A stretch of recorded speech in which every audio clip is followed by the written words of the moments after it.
ছাত্রদের প্রতি সরকার কত নির্মম হতে পারে বিগত ফ্যাসিস্ট সরকার তা দেখিয়েছে বলে মন্তব্য করেন শিক্ষা মন্ত্রণালয়ের সিনিয়র সচিব সিদ্দিক জোবায়ের। সকালে আন্তর্জাতিক মাতৃভাষা ইনস্টিটিউট, জুলাই স্মৃতি ফাউন্ডেশন ও জাতীয় বিশ্ববিদ্যালয়ের উদ্যোগে আর্থিক সহায়তার চেক হস্তান্তর অনুষ্ঠানে এই কথা বলেন তিনি। এ সময় গণ অভ্যুত্থানে অংশ নেওয়া আহত শিক্ষার্থীদের সব ধরনের ফি মওকুফ করা সহ তাদের পাশে থাকার কথা জানান বক্তারা। শেখ সোহাগের রিপোর্টে দেখুন বিস্তারিত।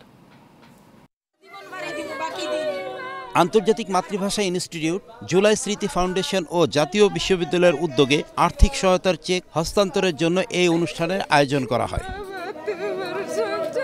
এ সময় জুলাই স্মৃতি ফাউন্ডেশনের পক্ষ থেকে সকল শহীদদের পরিবারের পাশে থাকার প্রত্যয় ব্যক্ত করেন সাধারণ সম্পাদক সারজিদ আলম।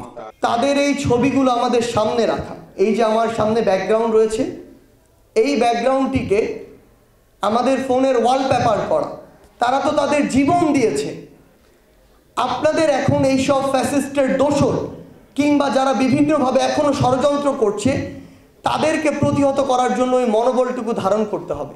ফাউন্ডেশনের প্রধান নির্বাহী মীর মাহবুর রহমান স্নিগ্ধ বলেন, সরকারের পাশাপাশি প্রতিটি পরিবারের পাশে দাঁড়ানো আমাদের দায়িত্ব ও কর্তব্য। শুধুমাত্র সরকারের দায়িত্ব না এই পরিবারদের পাশে দাঁড়ানো, বাংলাদেশের প্রতিটা মানুষের দায়িত্ব এই পরিবারদের পাশে দাঁড়ানো। যারা শহীদ হয়েছে, যারা আহত হয়েছে, তারা তাদের রক্তের বিনিময়ে আমাদেরকে একটি সুন্দর বাংলাদেশ উপহার দিয়ে গিয়েছে।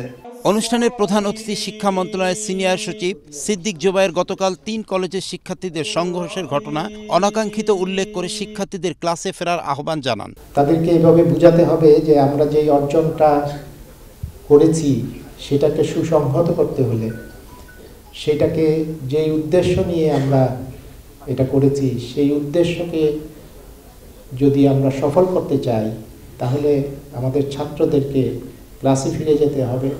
শুধু ক্লাসের কাজে না, ক্লাসের কাজ পরবর্তীতে দেশ গঠনে, জাতি গঠনে কিভাবে গঠনমূলক কাজে নিয়োজিত হওয়া যায় সেদিকে যেন তাদেরকে আমরা বেশি উৎসাহিত করতে পারি। ছাত্রদের প্রতি সরকার কত নির্মম হতে পারে বিগত ফ্যাসিস্ট সরকার তা দেখিয়েছে বলে মন্তব্য করেন তিনি। শেখ সোহাগ, এশিয়ান টেলিভিশন, ঢাকা।